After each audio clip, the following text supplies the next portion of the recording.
Hello students, आज हम सेबी से रिलेटेड सीए फाइनल के लिए सेबी रेगुलेशंस का रिवीजन करेंगे।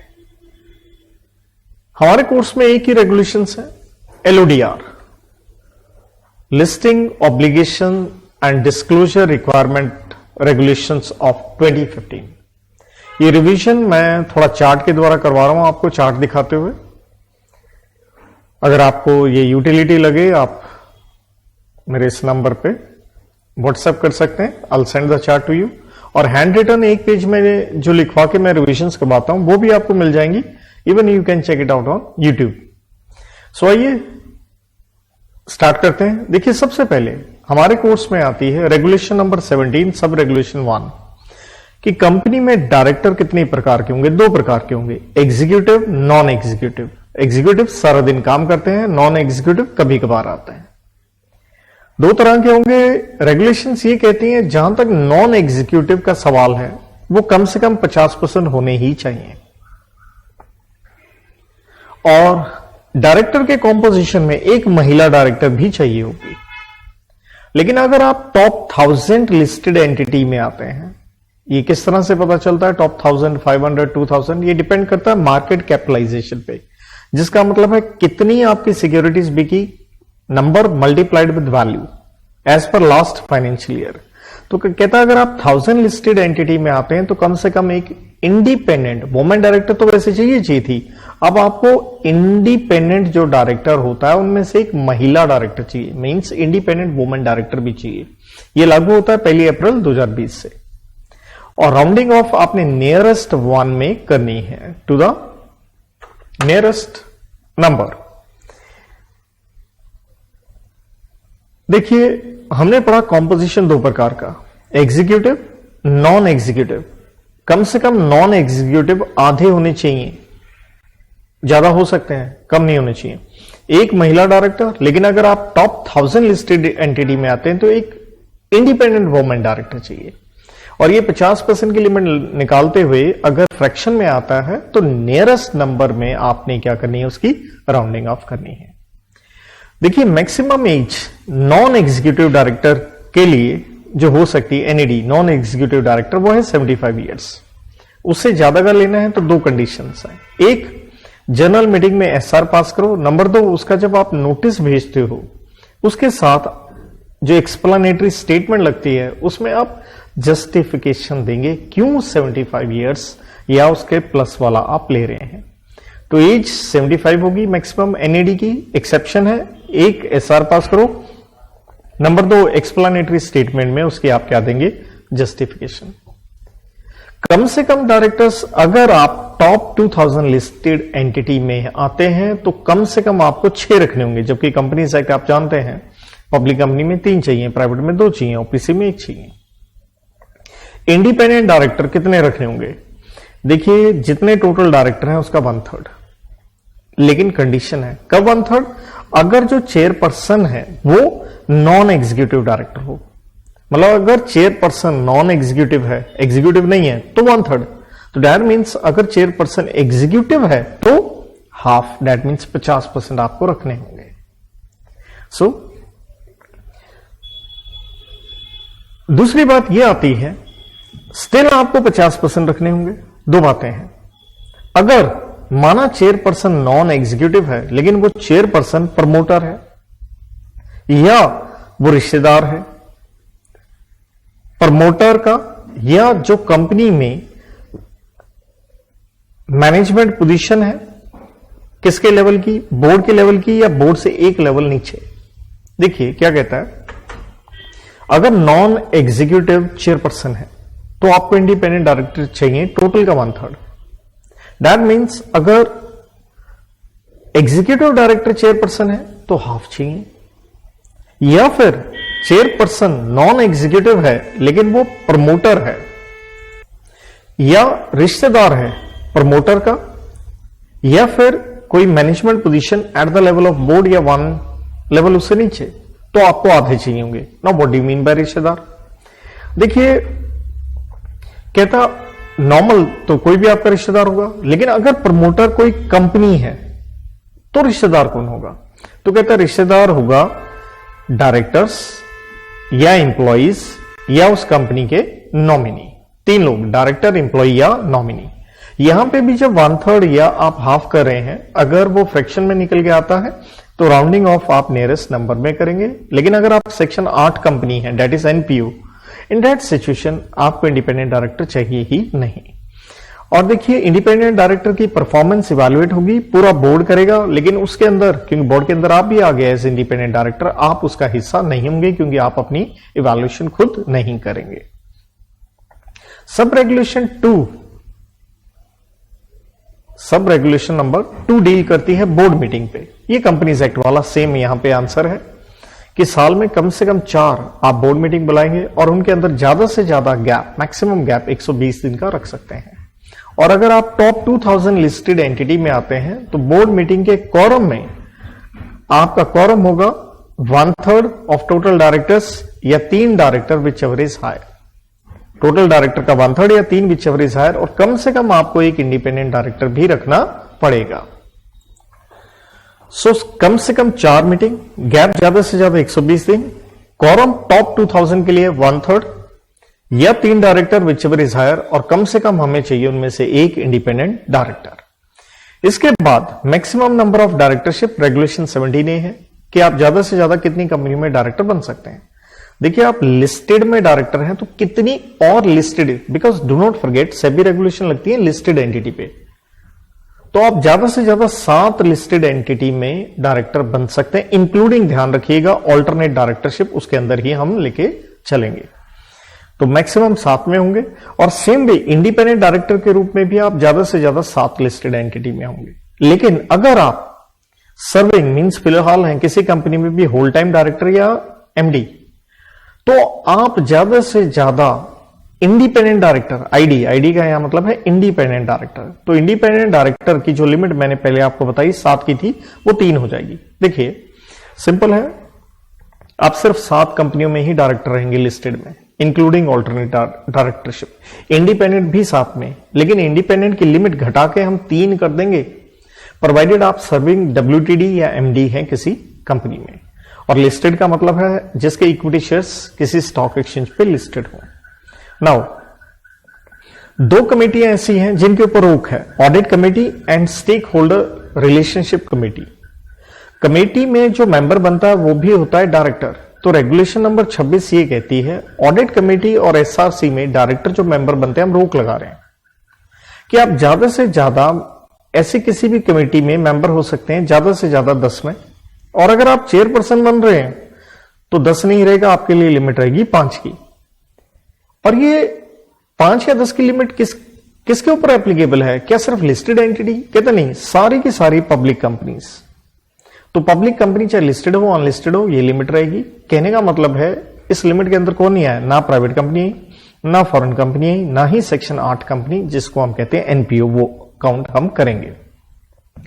तो जब आप किसी कमेटी में, सिर्फ ये 2 कमेटियों के ऊपर रोक थी, आप मेंबर या चेयरपर्सन बनते हो, तो आप बाकी अपनी कंपनीज में इस चीज को आपको इंटीमेट करना जरूरी है। कोई चेंजेस आता है इससे रिलेटेड, क्योंकि देखिए लिमिट में हमने कहा ये जो लिमिट है ऊपर 10 या 5 वाली, ये सिर्फ पब्लिक कंपनीज के लिए थी, लिस्टेड या अनलिस्टेड। तो वो चेंजेस भी हो वो भी आप बताएं, ये आपकी जिम्मेवारी है। रेगुलेशन 26। तो इसके बाद हम बात करने जा रहे हैं corporate governance regulation number 24 as a holding company with respect to your subsidiary company. और यहां पे बात होगी मटेरियल सब्सिडरी की। कहता आप होल्डिंग हो, आपके सब्सिडरी नहीं, material subsidiary means very important. कहता मटेरियल सब्सिडरी का मतलब क्या है? ऐसी सब्सिडरी जिसकी इनकम या उसकी net worth paid up capital plus reserves अगर मोर देन 20% है, किसका? कंसोलिडेटेड इनकम या net worth of listed entities and it's subsidiaries in the preceding accounting year. मतलब एक सिंपल ले लें, अगर होल्डिंग कंपनी एक्स है और उसकी सब्सिडरी कंपनी है YZA होगी सब्सिडरी, इन चारों की आपने टोटल इनकम या नेटवर्थ देखनी है। जैसे मान लीजिए टोटल इनकम या नेटवर्थ आती है 200, एंड लेट्स से इसमें से ए जो सब्सिडरी है इसकी इनकम है 60 अब 200 का अगर आप 60 देखेंगे, परसेंटेज अगर आप निकालेंगे, तो बड़ा सिंपल प्राइमा फेसी हमें नजर आ रहा है कि ये परसेंटेज किसको क्रॉस कर देगा, 20% को। तो कहते हैं यहां जो ए है इसको हम मानेंगे मटेरियल सब्सिडरी। तो अगर आपकी मटेरियल सब्सिडरी आप कौन सी होल्डिंग कंपनी हो, तो आपके ऊपर कुछ कॉर्पोरेट गवर्नेंस लगेगी, रेगुलेशन नंबर 24 आपके ऊपर लगेगी। और ये क्या कहता है, कहता होगा क्या, इससे होगा ये, अगर एक्स कंपनी का कोई एक इंडिपेंडेंट डायरेक्टर, मान लो मैं हूं, तो बाय डिफॉल्ट आपको इस ए कंपनी में भी मैं डायरेक्टर बन जाऊंगा। ये लिखा है, at least one independent director of holding shall be director on the board of unlisted material subsidiary. Subsidiary कहीं की भी हो, हिंदुस्तान में रजिस्टर्ड हो या हिंदुस्तान के बाहर हो।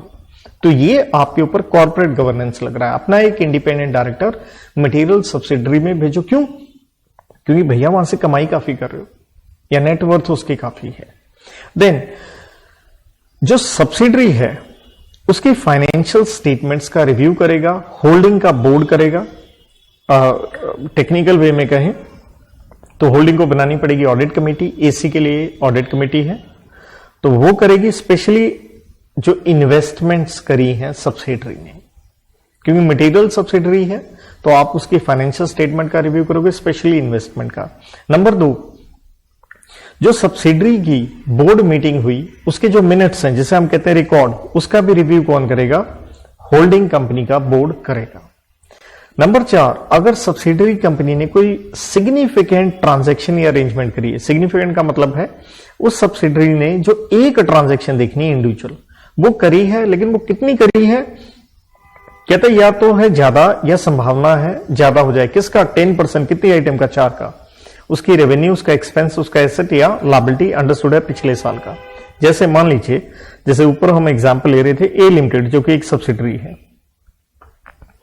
तो ए लिमिटेड की हमने ये 4 चीजें देखनी है, रेवेन्यू, एक्सपेंस, एसेट या लायबिलिटी, कि आप एक ट्रांजैक्शन देखनी है और वो ट्रांजैक्शन किससे ज्यादा हो रही है, इन चारों में से किसी का भी 10% को अगर आप एक्सीड कर रहे हो, इसे कहेंगे हम सिग्निफिकेंट ट्रांजैक्शन। तो ऐसी अगर ट्रांजैक्शन है तो होल्डिंग कंपनी के बोर्ड को वो रिपोर्ट करना है, क्योंकि कंपनी एज ए सब्सिडरी बहुत बड़ी ट्रांजैक्शन कर रही है। तो कॉर्पोरेट गवर्नेंस आप देखो कंपनी क्या कर रही है, मैनेज करो आप उसे। देन इसी में कॉर्पोरेट गवर्नेंस में आगे हम पढ़ते हैं, अगर सब्सिडरी में आपने इन्वेस्ट किया, देखिए सब्सिडरी कब बनती है, जब आपके पास उसके मोर देन 50% क्या हो, वोटिंग राइट। और वोटिंग राइट आप सारे जानते हैं किससे आते हैं, इक्विटी शेयर से आते हैं। तो अगर आप सब्सिडरी में अपने शेयर्स बेच रहे हो तो हो सकता है लिमिट 50% की ना रहे, तो इसलिए कहता है बेचो, कोई टेंशन नहीं। लेकिन ये देखो लिमिट का जो रिजल्ट है वो रिडक्शन ना हो जाए लेस देन 50%। कहने का मतलब है आपका कंट्रोल उसके ऊपर क्या ना हो जाए, सीज ना हो जाए, ये ध्यान रखो। स्टिल आप बेचना चाहते हो और लेस देन वो 50% हो भी रहे हैं, मतलब वो सब्सिडरी नहीं रहेगी अब आपकी, बेच लो। बस कंडीशन ये है, आपको क्या पास करना पड़ेगा, SR, special resolution general meeting में। हाँ, एसआर पास करने की जरूरत नहीं है। अगर वो सब्सिडरी मान लीजिए नॉन परफॉर्मिंग होगी, वो आईबीसी में चलेगी, इंसॉल्वेंसी में, तो कहता नेचुरल है आपको डिसइन्वेस्टमेंट करनी पड़ रही है, शेयर्स बेचने पड़ रहे हैं। क्यों बेचने पड़ रहे हैं? डिसइन्वेस्टमेंट हम करें अंडर स्कीम और अरेंजमेंट अप्रूव्ड बाय कोर्ट और tribunal under a resolution plan approved under section 31 of IBC. मतलब देखिए, होल्डिंग है, सब्सिडरी है, तो होल्डिंग ने अपना पैसा इन्वेस्ट कर रखा है। कहां इन्वेस्ट कर रखा है भाई? सब्सिडरी के इक्विटी शेयर ले रखे हैं। बट मान लो होल्डिंग के हालात खराब हो गए और वो चलेगी आईबीसी में, तो ऑब्वियसली एसेट बेच करके हम रिकवरी तो करेंगे, तो ये शेयर बेचने पड़ेंगे। तो कहता है वो बेचने का ऑर्डर आया है, कोर्ट ने ऑर्डर दिया है, क्योंकि एक रेजोल्यूशन प्लान अप्रूव हो गया है। कहता है रेजोल्यूशन प्लान अप्रूव होने के 1 दिन के भीतर आप स्टॉक एक्सचेंज को भी बता दो, ये कंडीशन है। तो इन दैट सिचुएशन आपको एसआर की जरूरत नहीं होगी। मतलब सिंपली क्या कह रहा है भाई, आप जितने मर्जी शेयर बेचो 50% से कम ना हो, लेकिन अगर कम हो रहे हैं एसआर पास कर दो। एसआर की जरूरत नहीं है अगर आईबीसी में रेजोल्यूशन प्लान अप्रूव हो गया, कोर्ट या ट्राइब्यूनल का कोई स्कीम एंड अरेंजमेंट आ गया, साथ में एक कंडीशन और है, रिकॉग्नाइज स्टॉक एक्सचेंज को 1 दिन में आप डिस्क्लोजर दे दें, तो आपको एसआर नहीं चाहिए। सेम यही पॉइंट है, आप अपनी सब्सिडरी के एसेट बेच रहे हो, बेचने का मतलब बेचना है, डिस्पोजल किसी भी तरीके से, इवन भाड़े पे दे रहे हो, और वो एसेट आप उसके बेच रहे हो मोर देन 20%, और 20% एक एसेट का वैल्यू नहीं देखना, सभी का देखना है, उस साल के अंदर अंदर देखना है। तो कहता है अगेन आपको क्या पास करना पड़ेगा, स्पेशल रेजोल्यूशन। हाँ, स्पेशल रेजोल्यूशन की जरूरत नहीं है, प्रोवाइडेड वही सेम कंडीशन, आप आईबीसी में चले गए और प्लान अप्रूव कर दिया है और आपने रिकॉग्नाइज्ड स्टॉक एक्सचेंज को एक दिन के अंदर डिस्क्लोजर दे दिया, तो ऐसा नहीं चाहिए। मतलब आपके सब्सिडरी के अगर एसेट्स मान लो 100 रुपए के हैं, तो सब्सिडरी के ऊपर कंट्रोल तो आपका ही है। जैसे 200 रुपए मैंने लिख दिया, तो आप इसके एसेट्स सेल कर रहे हो, कितने सेल कर रहे हो, अगर मोर देन 20%, मान लो 30 रुपए के सेल कर रहे हो या भाड़े पे दे रहे हो, तो कहता है एसआर चाहिए। बिना एसआर के काम अगर आप आईबीसी में चले गए हो तो। साथ में ध्यान रहे, मान लीजिए आपकी होल्डिंग है, आप सब्सिडरी हो, लेकिन आपकी एक फर्दर सब्सिडरी भी है, और दरअसल आप चाहे यहां सब्सिडरी हो लेकिन आप भी एक लिस्टेड एंटिटी हो, तो अंडरस्टूड है। ये कॉर्पोरेट गवर्नेंस किसके ऊपर लगता है, लिस्टेड एंटिटी के ऊपर लगता है जो कि होल्डिंग थी। लेकिन कहता है एज ए सब्सिडरी भी आप लिस्टेड एंटिटी हो और आगे आपकी भी सब्सिडरी है, तो इसके लिए आप भी क्या बन गए, होल्डिंग कंपनी, तो ये रेगुलेशन आपके ऊपर भी लगेगी। ये लिखा अगले पॉइंट में। तो ये था corporate governance, material subsidiary, regulation number 24। बढ़ते हैं हम आगे। अब क्या है, आपने कुछ कंप्लायंसेस करने हैं। आप हैं लिस्टेड एंटिटी, ये सारे कंप्लायंसेस आपने करने हैं, अपने स्टॉक एक्सचेंज को बताने हैं, क्योंकि वहां पे आप लिस्टेड हो। आपने कुछ क्वार्टरली कंप्लायंसेस करने हैं, कुछ एनुअल भी करने हैं। तो क्वार्टरली का मतलब 3 महीने होता है, तो कितने दिन के अंदर कौन सा कंप्लायंस करना है, विद इन डैश डेज। कहां से, with in dash days from the end of, ये देखेंगे। और किस चीज का कंप्लायंस करना है, कहता है 15 दिन के भीतर भीतर करना है। कॉर्पोरेट गवर्नेंस जो अभी हम पढ़ के आए, उसके ऊपर रिपोर्ट बना के दीजिए। 21 दिन के भीतर भीतर क्वार्टर खत्म होने के करना है। अगर कोई इन्वेस्टर कंप्लेंट आ गया, कितनी कंप्लेंट्स आई हुई हैं आपके पास, कितनी आपने डिस्पोज कर दी, कितनी शुरू में क्वार्टर में पेंडिंग थी, कितनी अभी तक अनरिजॉल्व है, सारी डिटेल बता के 21 दिन में। फिर से 21 दिन में है, आप लिस्टेड एंटिटी हो, आपके शेयर्स हैं, तो कहता किसके पास है आपकी सिक्योरिटीज, और शेयर होल्डिंग पैटर्न। पैटर्न का मतलब हो गया जैसे प्रमोटर के पास है, इंस्टीट्यूशंस के पास है, या एक आम रिटेल इंडिविजुअल्स के पास है। ये पैटर्न आप बताइए, और ये ईच क्लास ऑफ सिक्योरिटीज के लिए आपने बताना है और 21 दिन के भीतर बताना है। लेकिन यहां पे उसने एक चीज और कह दी, 2 कंप्लायंस और करने पड़ेंगे साथ में। 1 दिन पहले भी आप बताइए, लिस्टिंग करवाने से पहले, और 10 दिन के भीतर भीतर बताइए अगर आप कंपनी की क्या कर रहे हो, कैपिटल रिस्ट्रक्चरिंग कर रहे हो, और उससे क्या हो रहा है, रिजल्टिंग इन चेंज, और चेंज हो रहा है more than 2% of your paid up capital. More than 2% of paid up capital मतलब क्या है, देखिए कैपिटल रिस्ट्रक्चरिंग क्या होगी। जैसे आपने पढ़ा होगा इंटर में टॉपिक रिडक्शन ऑफ कैपिटल, तो कंपनी की कैपिटल रिस्ट्रक्चरिंग होगी, देखिए, राइट। तो कहता अगर ये चेंज कितना हो रहा है, अगर आपका ये चेंज बन रहा है more than 2% of paid up capital, तो आपने 10 दिन के भीतर भी स्टॉक एक्सचेंज को बताना है। और जब आप लिस्टिंग करवाने जाओगे तो 1 दिन पहले भी बताना है, और 21 दिन के भीतर तो बताना ही बताना है हर क्वार्टर में। मतलब क्वार्टरली एक बात होगी, 2 अलग से चीजें आएंगी ऑल्सो। देन अगला पॉइंट है 45 दिन के भीतर बताना है। किस चीज के ऊपर बताना है, ये है आपने फाइलिंग करनी है स्टॉक एक्सचेंज को अपनी फाइनेंशियल स्टेटमेंट। आपने हर क्वार्टर की भी करनी है, साथ में क्या करना है, and year to date standalone. Standalone का पहली बात तो मतलब ये होता है कि सिर्फ आपने अपनी ही फाइनेंशियल स्टेटमेंट फाइलिंग करनी है स्टॉक एक्सचेंज के पास, ना कि अपनी सब्सिडरी की, दैट इज स्टैंड अलोन, आपकी खुद की। ईयर टू डेट का मतलब क्या हो गया, मान लीजिए हम हैं 2nd क्वार्टर में, तो जब 2nd क्वार्टर में है तो आपने क्वार्टर 2 की भी फाइलिंग करनी है, प्लस ईयर टू डेट का मतलब हो गया बोथ क्वार्टर आज तक की। क्वार्टर 3 में है तो क्वार्टर 3 की जाएगी, प्लस 6 महीने जो पहले बीत गए वो भी इकट्ठी, other than the last quarter. लेकिन कहता है आपको लास्ट क्वार्टर की फाइलिंग करनी नहीं होगी यहां पे। इसके बाद आपने फाइलिंग किस चीज की करनी है, देखिए आपका कोई भी पब्लिक इशू आया, आपका राइट इशू आया, प्रेफरेंशियल इशू आया, वगैरह वगैरह, आपने इंडिकेट करना है deviations in the use of proceed. देखिए जब भी आप कोई इशू निकालते हैं तो आप प्रोस्पेक्टस में लिख के देते हैं ये पैसा आप कहां लगाओगे, लेकिन अगर उसमें कुछ ऑब्जेक्ट्स में चेंज आ गया उसकी बात होगी। इंडिकेटिंग वेरिएशंस मतलब आप उस पैसे का चेंज, जैसे आपने पैसा लगाना होता है कैपिटल एक्सपेंडिचर में, सेल्स में, मार्केटिंग में, वर्किंग कैपिटल, तो कहता है वो चेंजेस की आप एक रिपोर्ट फाइल करके देंगे यहां पे टाइम पीरियड क्या है? For such period till which the issue proceeds are fully utilised और पर्पस अचीव्ड। उस समय की, जैसे ऊपर तो टाइम पीरियड हमने सारे पढ़ लिए। देखिए ऊपर हमने पढ़ना स्टार्ट किया, सबसे पहले जैसे पढ़ा 15 दिन, किस चीज के ऊपर भाई? कॉर्पोरेट गवर्नेंस, क्वार्टर खत्म होने के।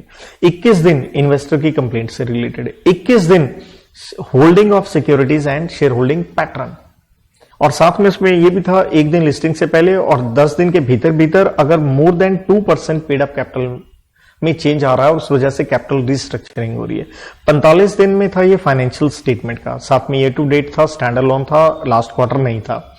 यहां आपके ऑब्जेक्ट्स में अगर कोई चेंज आ रहा है तो क्वार्टरली करना है फॉर सच पीरियड, जिस पीरियड से रिलेटेड जो भी आपने पैसा, वो जो ऑब्जेक्ट्स में आपने पैसा लगाना था, उस हिसाब से जितने दिन में वो लग रहा है आपका, उससे रिलेटेड आप क्वार्टरली ये बताते जाइए ये डेविएशन कि हमने मार्केट से पैसा उठाया था कि भाई हमने ये पैसा लगाना था रिसर्च में, और लेकिन अब हम अपने ऑब्जेक्ट्स को चेंज कर रहे हैं from research number 1 to research number 2, तो उससे रिलेटेड आप बताएंगे। तो एग्जैक्टली इसमें टाइम पीरियड नहीं बताया गया। देन एनुअल कंप्लायंसेस से रिलेटेड 3 बातें हैं। सालाना, कहता साल खत्म होने के 60 दिन के भीतर भीतर आप कंप्लायंस करेंगे, अगेन स्टॉक एक्सचेंज को करेंगे। किससे रिलेटेड? अपने फाइनेंशियल स्टेटमेंट, साथ में उसके साथ ऑडिट रिपोर्ट भी लगाने हैं, और स्टैंड अलोन सिर्फ आपका है, सब्सिडरी का साथ में नहीं है।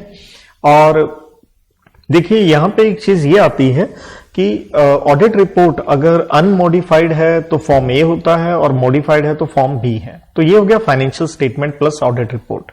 देन इसी में एक चीज ये आती है कि जो आपने ये अपनी जो फाइनेंशियल स्टेटमेंट्स हैं, इनको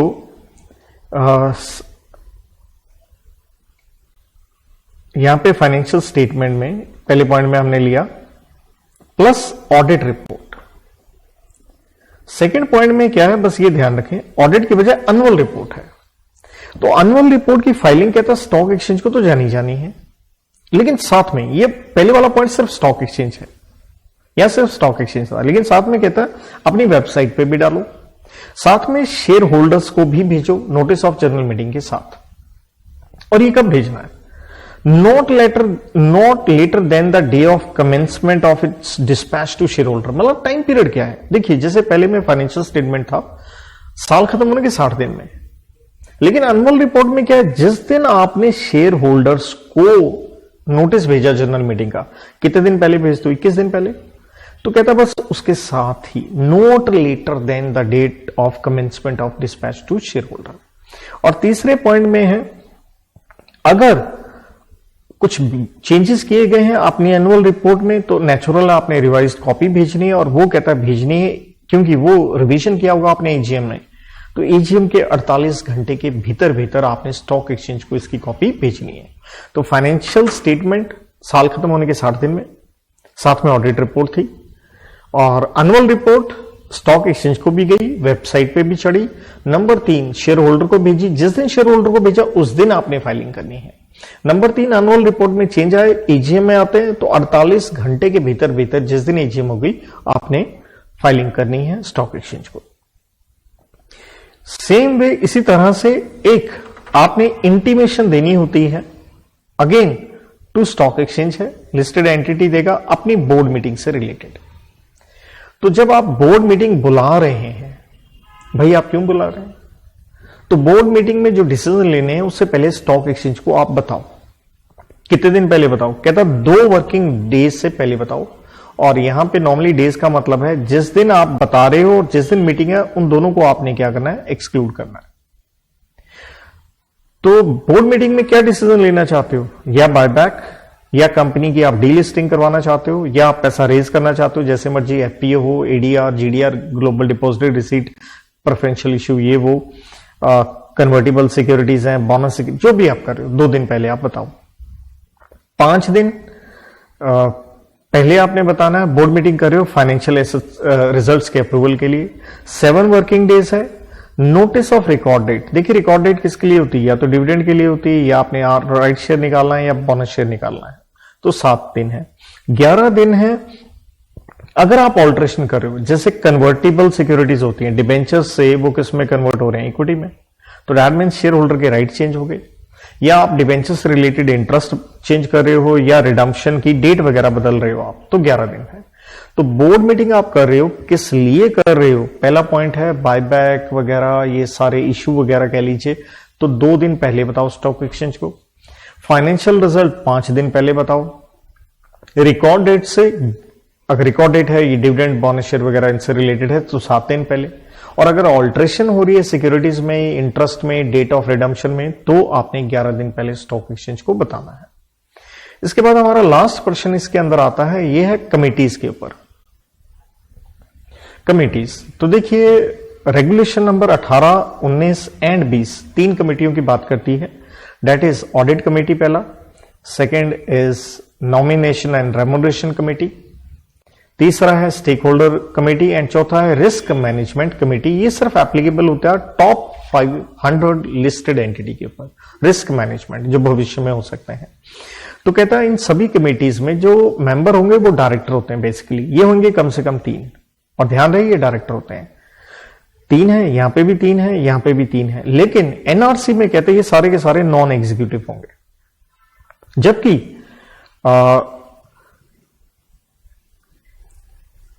आरएमसी के अंदर सारे के सारे डायरेक्टर हों ये जरूरी नहीं है, लेकिन कहता है मेजॉरिटी ऑफ मेंबर्स वो डायरेक्टर होंगे, मेजॉरिटी। जबकि यहां पे बड़ा ही क्लियर है, ये सारे के सारे क्या होंगे, ये डायरेक्टर होंगे। यहां पे भी डायरेक्टर, यहां पे भी डायरेक्टर, राइट। और उसमें से इंडिपेंडेंट डायरेक्टर कितने होंगे? ऑडिट कमेटी में होंगे कम से कम 2/3, एनआरसी में कम से कम 50%, एसआरसी में कम से कम 1 इंडिपेंडेंट रखना पड़ेगा, एंड आरएमसी में भी कह रहा है 2/3। चेयरपर्सन जो बनेगा इन कमेटी का, ये ऑडिट में इंडिपेंडेंट डायरेक्टर, एनआरसी में भी इंडिपेंडेंट, और स्टेक होल्डर में कहता है नॉन एग्जीक्यूटिव डायरेक्टर।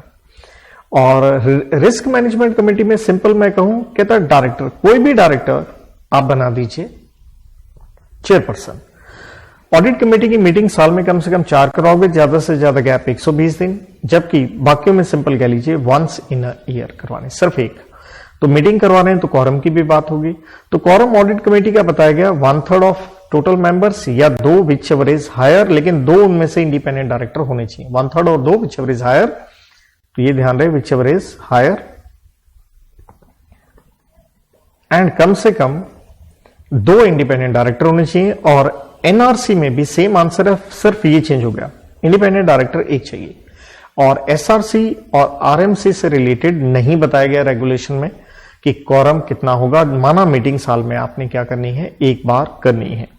तो इसके साथ देखिए ये सेबी रेगुलेशन थोड़ी ये चार्ट वाइज पहले ही लिखा हुआ था, ये मैंने रिवीजन आपको करवाई है, राइट। और मैंने पहले ही बता दिया था, एक पेज में हैंड रिटन लिख के देखना हो तो आप अलग से वीडियो उसका देख सकते हैं।